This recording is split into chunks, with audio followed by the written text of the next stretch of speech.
عزتي عزتي، اهلا وسهلا بكم في برنامج التاسعة مساء.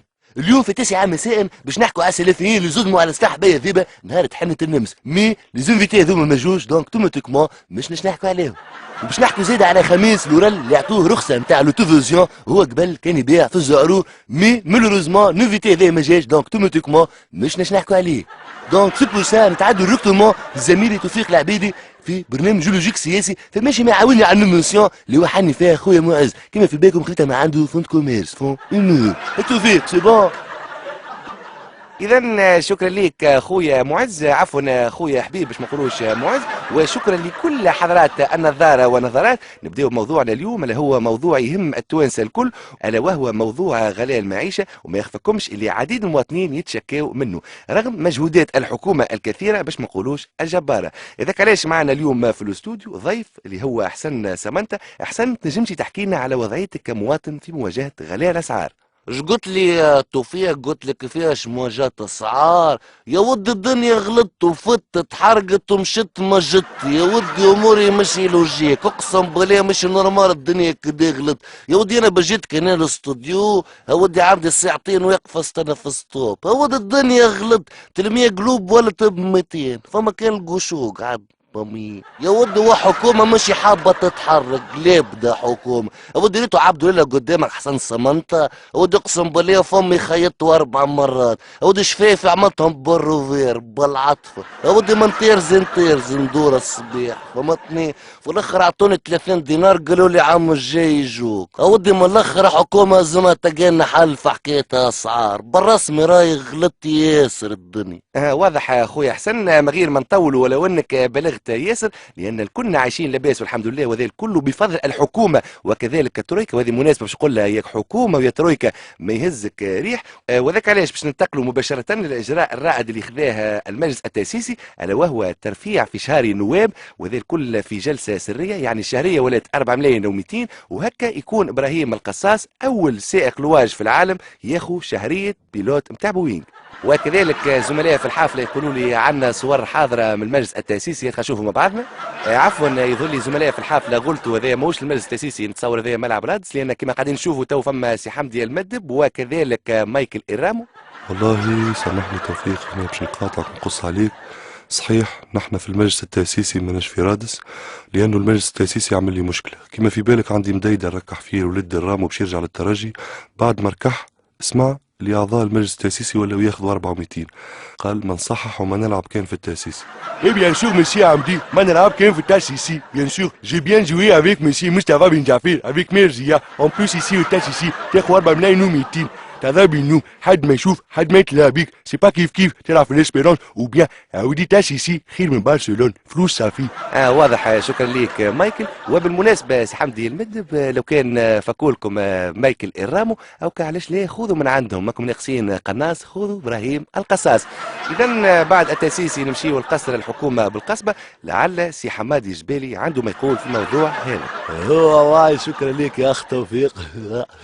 حتى من الحكومه كذلك تعاني كيف الشعب الكل وديموغرافيه الشعب، لانه كما تعرف عندنا برشا صعوبات قاعدين نقابلوا فيهم ونواجهوا فيهم. مثلا والله ناقصين قاعه اجتماع، يعني قاعه اجتماع تلم اعضاء الحكومه الكل، لانه كما تعرف في اطار الضغط على المصاريف عندي كان 80 وزير 400 كاتب. وزيد كذلك عندنا مصروف الكراب والليسونس، وزيد كذلك تعويض المساجين، يعني ولي عندنا برشا ديموغرافيه الشعب وبرشا مصاريف. هذاك علاش نحب نقول سمنتا اللي احنا حاسين بيك، سمنتا هو والله حاسين بيك. هو والله كلامك لوجيك سي حمادي. اذا ما نجموش نختموا هذا الملف من غير ما نشوفوا سيادته السيد الرئيس المؤبد والمفدى سي المنصف المرزوقي كيفاش قاعد يعاني مع الشعب من غلاء المعيشه. السلام عليكم ورحمه الله، السلام عليكم ورحمه الله، السلام عليكم ورحمه الله. بكل محبه وبكل معزه وبكل اخلاص اريد ان اؤكد الكلام هذا الكل صحيح، لانه نحب نقول لك ايش عندي. انا عندي 800 مليار في ميزانيه الرئاسه، ماشي اشترى زيوان وحمص بيني وبين الكنالوات، واشترى الاخر ماشي قطوات وشكالط وحلاوي للذر اللي يزوروني في السلاعه، والباقي كل شهري للمستشارين. بالله ايش عندي انا مستشارين من اللي عند الرواسات، عندي 70 مستشار برك، شنو كملوا نحيوا المستشارين ونحيوا الصلاحيات، ياسر عليه يولي. كلام ولا احلى من احلى رئيس جمهوريه سي المنصف المرزوقي، الرئيس المؤبد خطاف وصانع الربيع العربي. شكرا لك. وهكا نسكروا الملف هذا. ولكن قبل هذا نحب ناخذ راي سي حسن اللي اكيد واكيد والف اكيد باش ما نقولوش 1000% اقتنع بمداخلات المسؤولين. شقول التوفيق، انا اقتنعت بكلام المسؤولين. ود اسمعنا التوفيق، اسمعنا يا ودي، مش اقتنعت، اتقنعت. بهم اعطوهم بريمة تاع اسانس تاع مزوت تاع نقل، اعطيني شيء، انا ما عادش طالب شيء. ودي شوف لي زوز حرابش تاع طونسيون، خاطر ياسر عملوا لي بونسيون. يا مرزوق يا مسلاني يا مرزوق. إذا حضرات نظارة ونظرات من الترويكا والبندير والدربويكا، نمشي مباشرة إلى أخبار المعارضة. نبداو إذا بالقطب اللي يصبح اسم والمسار الديمقراطي الاجتماعي، ومعنا سي أحمد إبراهيم باش يفسر لنا لواش تغيير الاسم هذا. شو قلت على سميتوه المسار؟ عاد نقول لك علاش. ما في بالك نحن قاعدين نخموا باش نعملوا كتله كبيره، وفي بالك عاد نحن خسرنا في الانتخابات وكلنا كبوت، هذاك علاش قلنا نسميوه اسمه المسار، كأنه مسار شيء. فهمت كيفاش؟ قعدت انا رئيس تاع الحزب هذايا، بنفضل موجود والامور كلها ماشيه، يعني كينو مسار شيش. شكرا لك سيد احمد. وكذلك من اخبار الاحزاب ايضا حزب البي دي بي اللي انصهر مع وفاق واحزاب اخرى ولا حزب الجمهوري، ولكن هذا خلف ايضا حمله احتجاج عند بعض اتباع البي دي بي اللي خرجوا من حزب الجمهوري واتهموا نجيب الشابي بانه حط افراد من عائلته في اللجنه المركزيه نتاع الحزب الجديد. معنا سي نجيب الشابي يفسر لنا شنو الرد نتاعو على الاتهامات هذه. لا سامحني سي توفيق، الكلام اللي قالوه كله مش صحيح. لا دخلت مقربين ولا دخلت جماعه من عائلتي في اللجنه هذه المركزيه. وهو قدامك الورقه، شوف كان تلقى واحد مثلا، هاو مثلا مثلا شوف معي هنا، مثلا شوف ابو القاسم الشابي تراه وينه في اللجنه؟ ما فماش. عبد الرزاق الشابي وينه؟ ما فماش. علاء الشابي ما فماش. بالعكس هذول مناضلين كبار، ما حبيتش ندخلهم في الليست. هاو علاء بجنبي، هاو مناضل من المناضلين مش موجود في اللجنه المركزيه. اي نعم كلامك صحيح يا سي نجيب، اما يا راسي يا راسي صحيح. انا كنت مناضل وما زلت مناضل من اجل انجاح برنامجي. هذاك علاش تراو فيا توا واحد من جرحى الثوره. البارح تعرضت للقصف بالحجاره كيف في بالكم الجمعه اللي قبل، حتى من خويا ناضل من اجل انجاح برنامجه. وشويه برك لاكلات ريحه، يعني كل جمعه واحد من العائله يا انا يا هو ياكل ريحه. سامحني لحظه برك لحظه، قاعد نسمع في حس البرا يظل لي فما عركه، فما جماعه يتعاركوا في راس الناش. خلينا نمشي نشوف نلقاشي فيها شي ما يتصور قبل ما يهز رزوقه للمسامح كريم. حضرات النظارة ونظرات يزينا من السياسة، نذكركم نهار الأحد هذايا يواتي عيد الأمهات، وبالمناسبة هذه معنا مواطن تونسي حضر قصيدة المرأة هذه قالت اللي هي أم التوانسة الكل. تفضل سمعنا القصيدة هذه. انا سيدي تو نتكلم، انا ابراهيم القصاص، انا لست بصاص، انا محضر القصيده ذي تنهديها لامهات الكل، وخاصه نهديها لامي محرزيه. امي محرزيه نهدي لها قصيده نقول لها انا حضرتها لك انت. اسمع يا محرزيه، يما محرزيه خذي في عيد الامهات احلى هديه، كولي الظلف وسيب الميكروفون وعفي عليا. يا محرزيه نعطيك عينيه وكل ماليه، يديه سقيه غير هزي بن جعفر وعفي عليا. يا محرزيه يا حنانه نهدي لك احلى ظلفه في احلى جنانه، في التأسيسي سايسي علينا ما تديري غبانة. هزي مصطفى يحوس في المدينة ولا ياخذ سفينة تديه لاثانة، غير سيبوا العريضة وعفوا علينا. يا محرزية يما بري شوفي الظلف توكل فيه الذري، نحكي لك سري ونكتب لك الشعر زي المعري. شنو هالعلم اللي فيه تقري؟ عطوك الميكروفون صرتي زي ماريا كري، كبشتينا في القصاص وبصبعك تظلي فيه توري. اكتب الدستور واخت العريضة وعفي عليها وبري.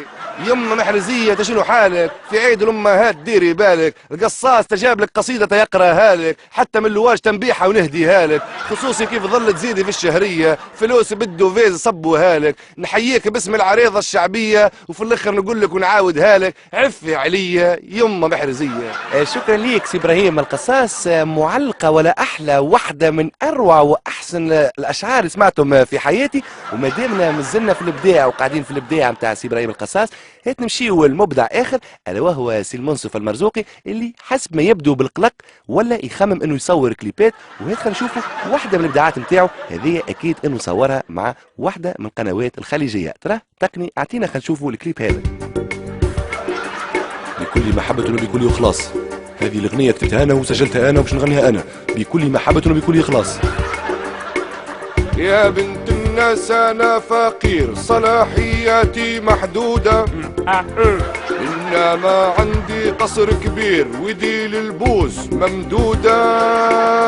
يا بنت الناس أنا فقير صلاحياتي محدودة، إنما عندي قصر كبير ودي للبوس ممدودة. نطلق سراح العصافير في كل مرة نطرد سفير من المعارضة عندي الوسواس وفهميني وفهميني وفهميني يا بنت الناس يا بنت الناس هذا الرئيس صلاحياته محدودة يوهي ملابس البرينيس سيدي البورس ممدودة يطلق سراح العصافير ساعة يطرد السفير بالمعارضة عنده وسواس وفهميني وفهميني وفهميني يا بنت الناس. يا بنت الناس انا مو ضامن اسكن وحدي في القصر لا الحكومة تسمع الكلام ولا حزب المؤتمر ميزانيتي 70 مليار لو عندي 50 مستشار ونحوس واموري لاباس وشوفيني وشوفيني وشوفيني يا بنت الناس يا بنت الناس هذا الرئيس صلاحياته محدودة يودي ملابس البرينيس سيديه للبورس ممدودة يطلق سراح العصافير ساعة يطرد السفير من المعارضة عنده الوسواس وفهميني وفهميني وفهميني يا بنت الناس. يا بنت الناس انا المرزوق حررت الكنالوات شوفيني يا محلالوكي لابس برنوس ومريات شهرية ب30 مليون هذاك شي يقول القانون غير يعطوني الصلاحيات وتشوفيني وتشوفيني وتشوفيني يا بنت الناس. يا بنت الناس هذا الرئيس صلاحياته محدودة يودي ملابس البرينيس سيديه للبورس ممدودة. اي شنو هادو؟ ركضوا بيا افلام الرؤيا شنو؟ تتكلم غنايات اللي كتبتها تنقول لك حاجات غناية زوينة وما تشبع منها ما تشبع المرزوقي باع تلف لك اني بحبك شنو لعبك؟ اقعد عايز قولك فيها يا جيشي